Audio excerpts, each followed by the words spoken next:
Bonjour, je suis Alice, maquilleuse professionnelle. Aujourd'hui, nous allons voir comment réaliser un maquillage du XVIIIe siècle.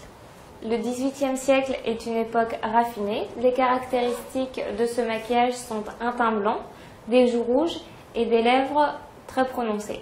Alors, pour ce maquillage, nous allons avoir besoin d'un fond de teint blanc, d'une poudre libre,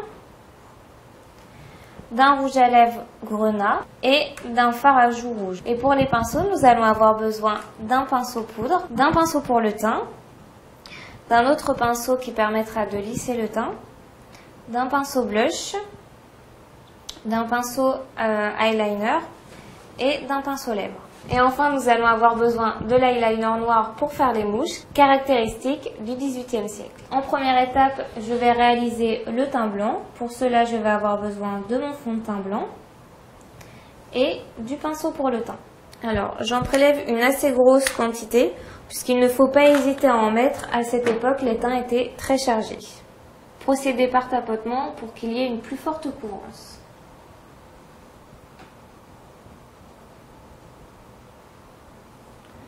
Procédez comme ceci sur tout le visage. Il ne faut pas mettre de fond de teint dans les sourcils et dans les cheveux.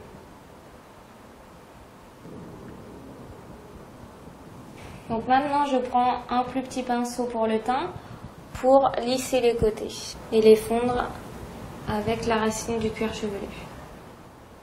Nous allons maintenant procéder au poudrage. Donc là, n'hésitez pas à beaucoup en mettre.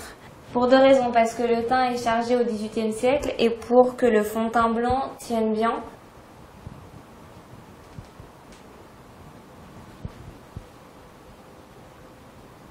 Poudrez en délicatesse pour que le fond de teint en dessous ne bouge pas.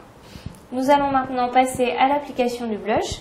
Pour cela, je vais avoir besoin du blush rouge et du pinceau blush. J'en prélève sur la palette et j'applique en mouvement circulaire sur la pommette.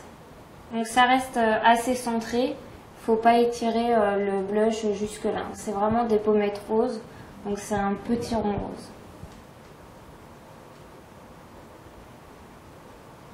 On fait la même chose de l'autre côté.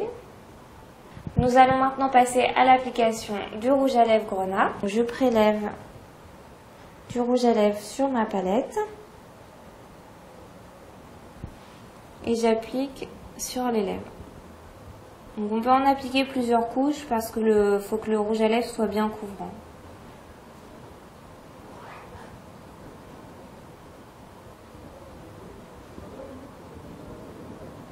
Alors maintenant, nous allons procéder à l'application de la mouche.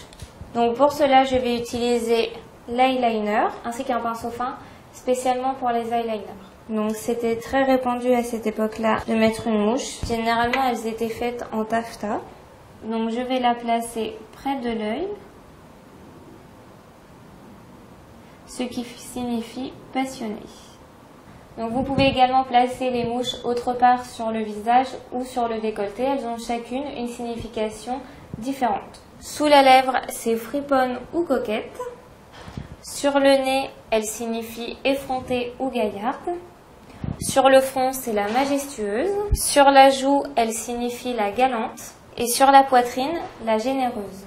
À vous de choisir l'endroit de la mouche selon votre personnalité. Voilà, maintenant je vous ai donné toutes les clés pour vous maquiller comme Madame de Pompadour.